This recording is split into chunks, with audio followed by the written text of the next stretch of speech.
So design education, formal education started in 1919. I was talking about that Germany.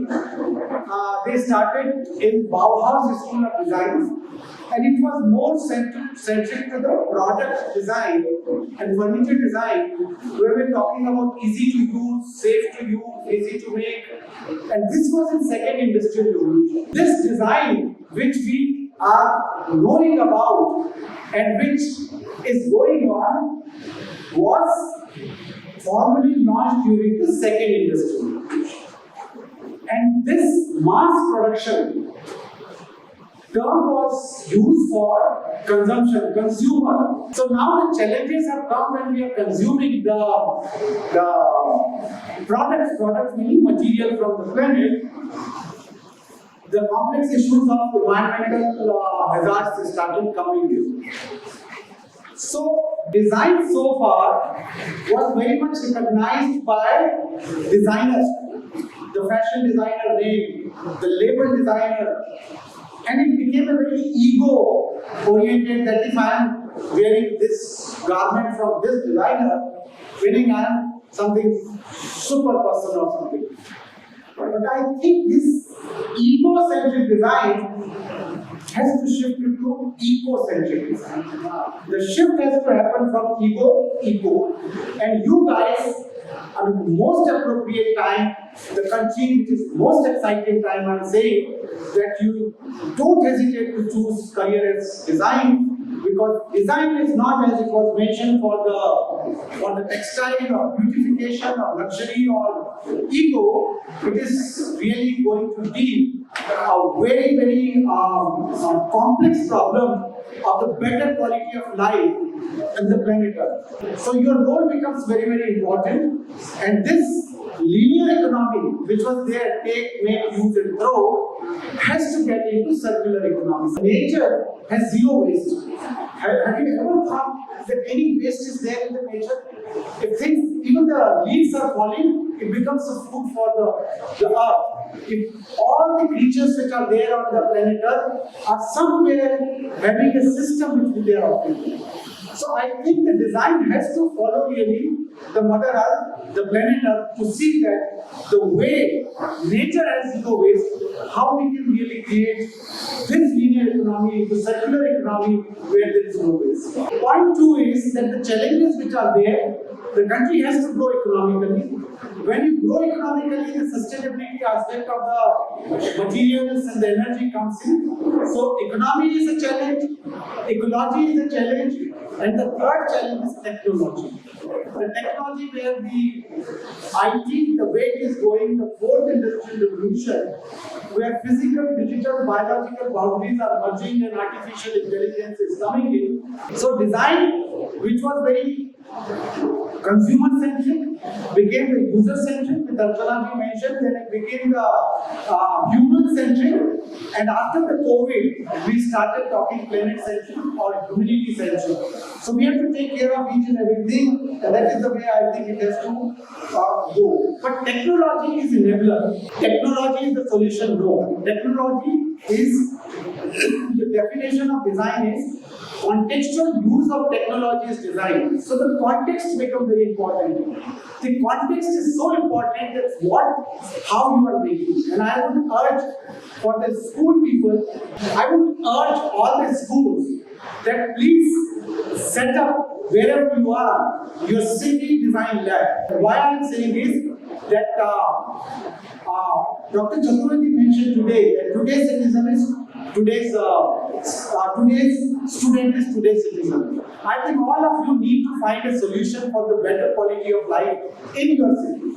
I am an engineer and then became a designer, and I must say that I have learned nothing in engineering, because it was very instruction-centric. And I think this instruction-centric education we always look for confirmation from our teachers. Mindset of the teacher and mindset of the student both need to change. Design is not textbook. Whatever you are creating a new knowledge. And unless you have your point of view, which was discussed in the discussion, it will be very difficult to have something new.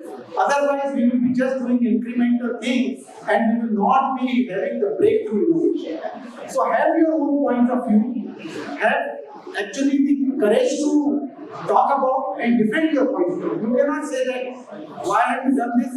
And if you say that I have liked it, that's why I have done it, no. You have to give reason for that, why you have done it. Articulate the reason, and either you convince your teacher or you get convinced. And that dialogue, I think in school, it is very, very important really to get in. So one more term Japan has got actually is a Society 5.0. And Society 5.0, where we are talking about what issues society is facing: aging population, the water crisis, the transportation crisis, the pollution crisis. Now all these things are impacting on the society. And this design community which is coming up, which has moved from first industrial revolution to second to third to fourth, and now it is entering into fifth industrial revolution, where I think the community becomes a part of your classroom project and technology is enabler. So work with the community, see that what, because you see empathy was Lataji mentioned, empathy. Empathy is that you put yourself in other shoe and you are also part of the community. Pick up the things, bring it into the classroom, have scientific approach to it, find out the solution. It is not only the responsibility of government to really provide a better facilities. I think the community engagement with the government becomes very important. Talking about little bit about the design policy. I think the design policy is high on many countries actually. The UK creative industry has gone in billions of dollars. If you take USA, Netherlands and all have gone where the creative industry which Archana ji was making, it is not made in India, it is designed in India, made for the world. You design it here, make it here and make it for the world.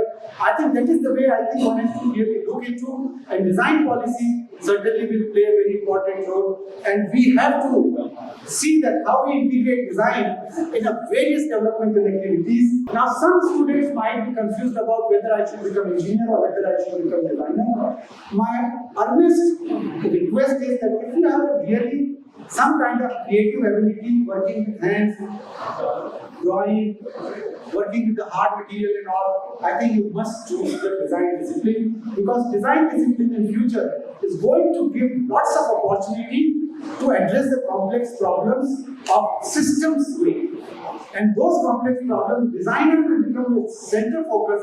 So if you guys who have won the awards and all, I would suggest that the design certainly is the future focus for all of us to look into the career opportunity. Only thing is in design and even in art and other places, the mediocrity is not tolerated. You have to be the best. So you have to really work hard. You have to really put your best effort. Each one of us are creative, but sincerity is important. And if you feel that you can really get into the sincere effort, you will be able to do a great. So I would say that as a designer, one is that we should get away with the biases. The biases is that we are looking for the confirmation from our seniors, or seniors have point of view which they are imposing. So this is for the faculty. Never impose your ideas and never force students to see through your eyes. Allow them to think fresh, allow them to really give their own point of view and discuss with them. I think this is what faculty need to do, is that don't cut them if this is wrong or something. If there is something to tell you, please argue with them, discuss with them and go forward. So I would say that if you have to be a good designer, one is that you have to have a very good observation. You always look for what is happening around your surroundings. You must have integrity, because I think honesty is the best policy and we have to stick to that.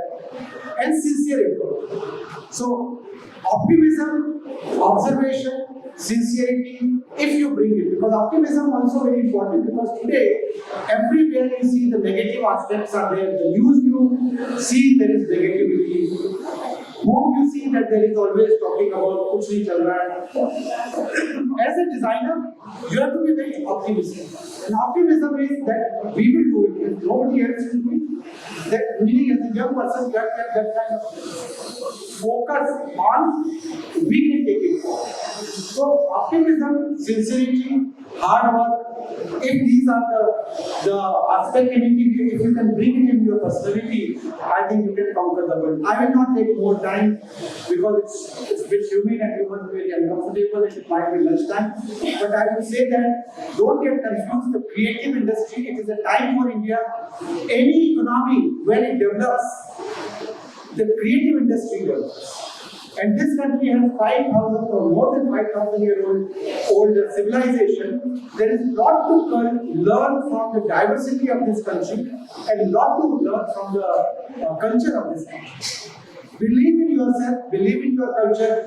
Don't always look for the Western style of life and see that there is so much of wealth in our home, in our culture, in our tradition, in our grandfathers, grandmother and other people, and with very open mind, discuss with them.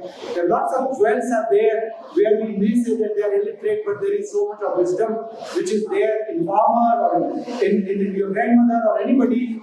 Think openly, look into that, bring it into the classroom, process it, and come out with the knowledge, and you will be able to conquer the world.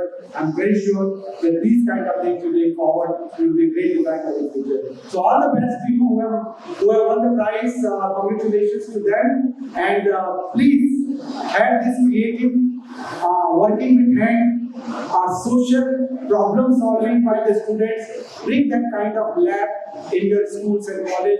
I'm sure you will be able to contribute a lot for the city where you live in, and you will be able to support them for the better quality of life. Thank you very much.